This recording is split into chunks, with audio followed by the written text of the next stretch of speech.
All right, it's another edition of Salty Believer Unscripted. We've got the cameras out for this one because I want to introduce you to Pastor Sean Patrick.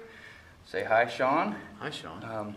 The cameras are out, so we got that weird kind of mechanical nervousness. I suspect if we have Sean again, which I know we probably will, it'll just be on audio. So if you're not subscribed to the audio podcast, do that and be looking for future conversations. But in the meantime, Sean doesn't know what we're talking about, other than that I said I wanted to talk about worship. So Sean does worship at Risen Life Church, and he's kind of the front man, although I think he probably doesn't like that term, which we'll talk about more. But he leads the worship team. And so give us an idea generally what you do and what it takes to do worship week in and week out. Man, that's a big question. Well, generally what I do is I coordinate the efforts between musicians, pick the songs, prepare the services, make sure that, well, I try to, spend time, not try to, I do spend time in prayer through the week to make sure that what Kevin and Robert are going to be sharing, or whoever's preaching is going to be sharing about, that the worship flows into that naturally, that we're,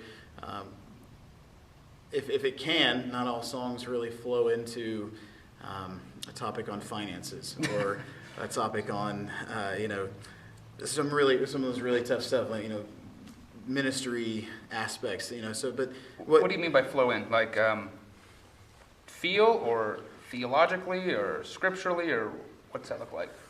Flow is, it's kind of an artist's word. You want it to feel like a seamless transition. You want to feel like the songs or the time spent in worship really brought us into the throne room of God. Robert says it all the time that when we worship, that's, God is enthroned in our praises. And as God is enthroned, when God shows up, he has something to say. He'll never be silent. And so we really take that seriously in the worship team, the worship side of things, because when God shows up, he has something to say. In context of what we do here at Risen Life, Kevin and Robert, or whoever's taking that pulpit, in the framework of a service, typically the way that God will speak, or he can speak through a lot of different ways, but he's going to speak through what he's laid on the heart of Kevin or Robert through the message. Right. And so what we really want to do is just kind of step in line with that, to lead us naturally to a place where we're ready to hear from God, what God has to say. So some of the people that are watching this are probably really, really familiar with what you do, but some probably aren't. What's the format at Risen Life? The format. Style. Risen Life. Let's have that talk. We have two services. We have our first service is a classic service, meaning geared more towards hymns, okay, and a softer volume.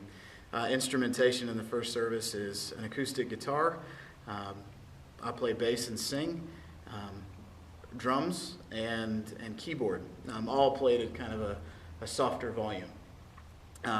Drums is always an interesting thing in churches, and I'm sure we could fill up a whole other 15 minutes about drums in church. But we fought that battle, and I feel like we're in a really good place with where we've landed with that. But so we have our first service, our classic service is what it's called, I just call it first service. I don't try to put tags. You don't pigeonhole it. I try not to, because it's worship. We can do a hymn in the second service just as much as we can do a contemporary song in the first service. It doesn't matter. I mean, whatever. Again, establishing flow, getting us into that place. I'll use whatever we can to get us to the throne room of God. So there's that. Our second service is when I tell people what I do. On Sunday, I'd say, well, second service, we just get rowdy. We have a good time. It's called our contemporary service.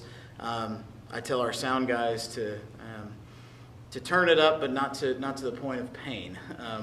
Go to pain and then take it back one notch down. Yeah. Go to 11 and then pull it back to 10. Yeah. I try to. We try to get. We're animated in both services. Worship is not just merely of playing music, it's engaging your entire self into it. So hands in the air, or moving around, or dancing. While How much do you see dancing? Actually, there's a group of little girls in the second service who, in the back of the room, will. In fact, if I look back, I'm looking back there now, and the blinds are messed up. So they were back there messing around and dancing on Sundays, and it's amazing. It's good that they're free to do that.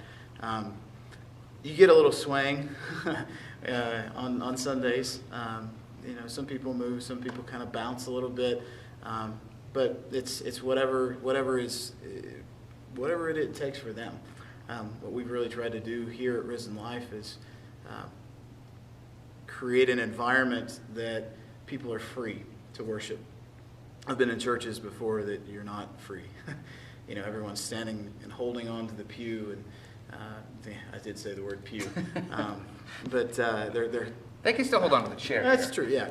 They can hold on to the chair, but they feel, but the people around them aren't expressing. They don't feel free to express who they are, or what God has done for them in whatever way, whether it's a raising of the hand or singing loudly, or any of those things.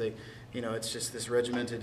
We do the songs first, and then the preacher gets up, and now we go home. 3 at the beginning. Yeah. The sermon and 1 at the end. Now we kind of follow a format like that, but that's we have an hour to get in a lot of material, and Kevin and Robert really stress we're going to preach hard, we're going to preach long, and so what I try to do is maximize the time that I have with songs that really do speak to me. So I guess that might answer your question about format. I think so. We're in a place where there's obviously a lot of LDS. We're in Salt Lake, for those who aren't familiar with our location, and you have a lot of people that are coming in here that's their background. What's your response, or how do you deal with that when they're coming from a place where they open up a hymn book, there's a piano maybe, or an organ, they sing very somber, they see that as reverence, but it seems that they would be a little shocked at seeing a drum set, seeing a guitar, seeing people raising their hands. How do you deal with that?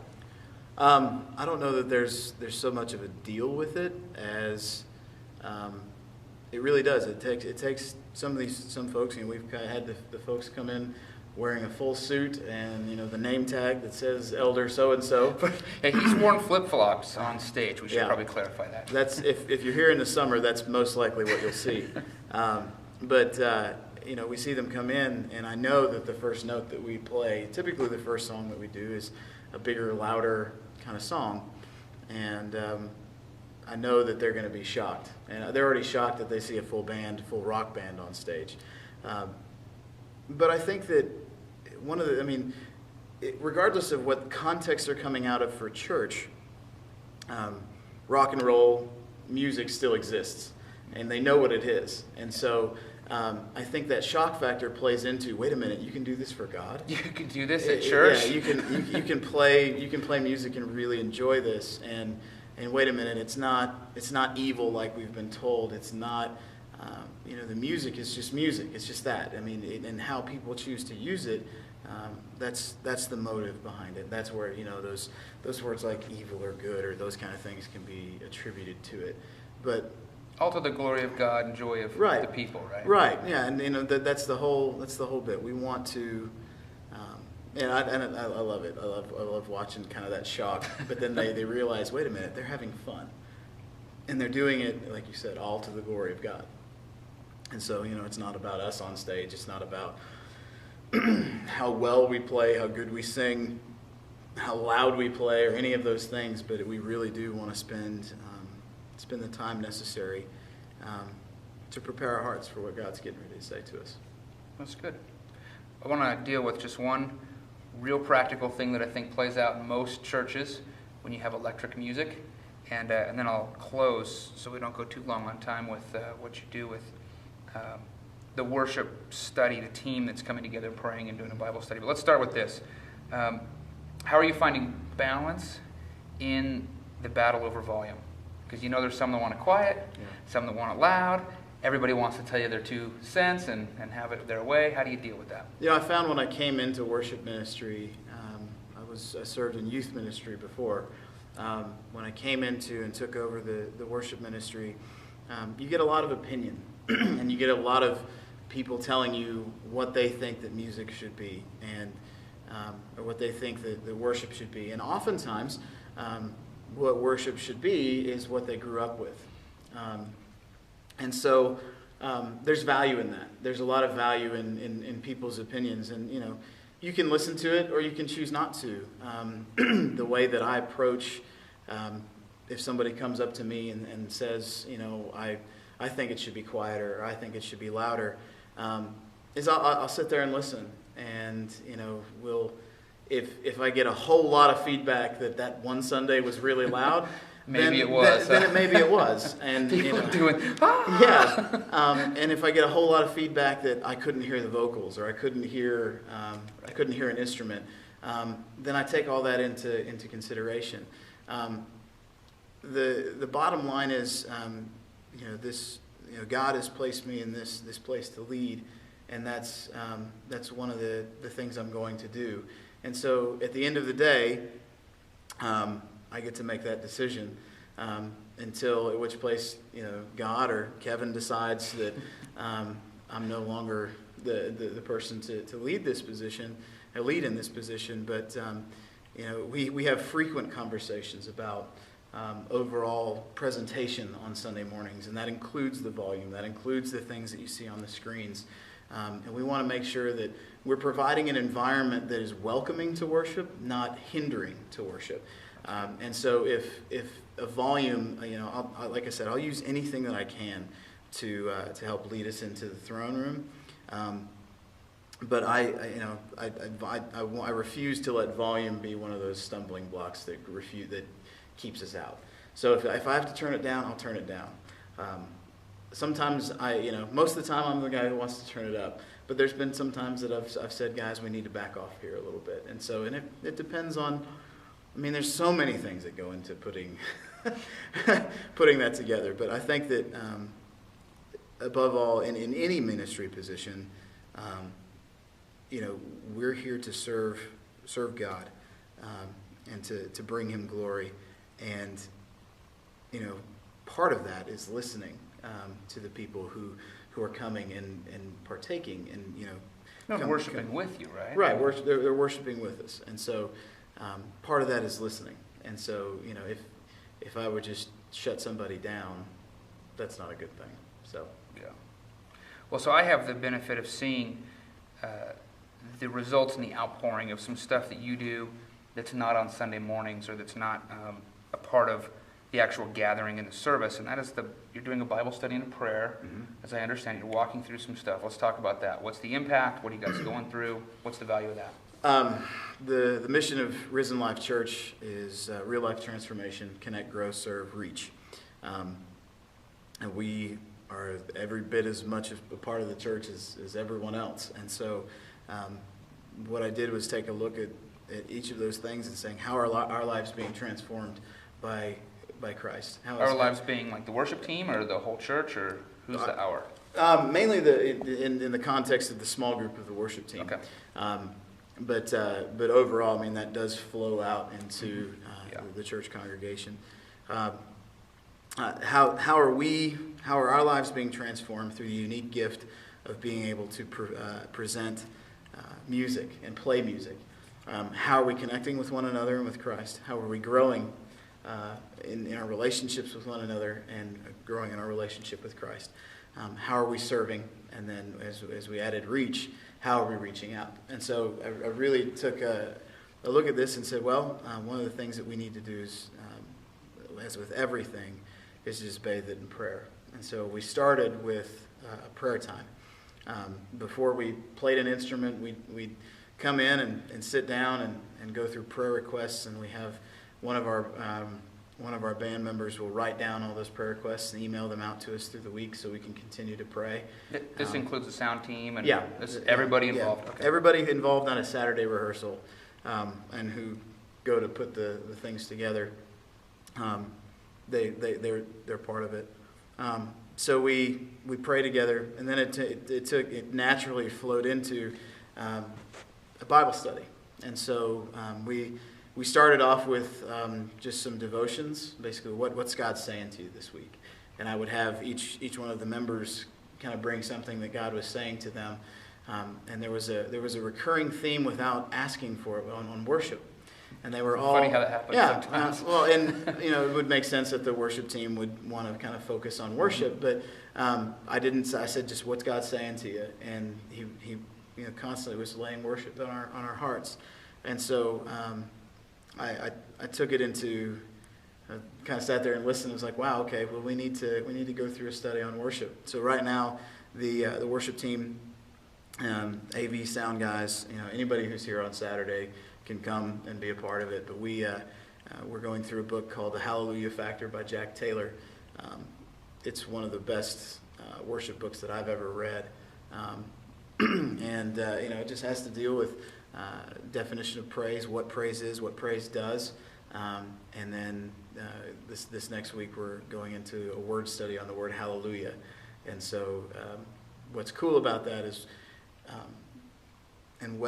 this is just God's providence and him just going, see, I know what I'm doing. But a lot of times the very subject that we're talking about flows into and naturally picks up with that next Sunday. One case in point was when we talked about was it brass shields in Solomon's temple, yeah. And those shields were they were gold to begin with. Mm-hmm. And they were stolen. Those shields were stolen. They replaced them with kind of They replaced them with a fake brass shield, and they looked the same, but it took so much work. And we ended up talking a lot about what we bring. Are we bringing a shield of brass? Does it look shiny, or are we really bringing the real deal of worship? Real deal. The shield of gold standing there that doesn't need that kind of work because it's pure and genuine. Yeah. Are we doing that? And the very next day, Robert brought that out and used that as a point in his sermon, and it just it spoke to all of us again. Kind of a confirmation. Yeah, it was amazing. Yeah, it's great. Yeah, and it's when God says things over and over and over, you might want to pay attention. You might want to tune in. Right? Yeah. Well, good. That's about all the time we have. I'm sure we'll have Sean back again. He does missions. He and I work closely together in a variety of areas at Risen Life Church. Most of those will probably be audio, just so we don't have to stare at our cameras. They'll probably be our low-tech audio. These are very low-tech productions. But hopefully you'll join us as we get a chance to talk again in the future with Pastor Sean and just talk about whatever happens to be on our heart that day, and we'll just do another Salty Believer Unscripted. Thanks for your time.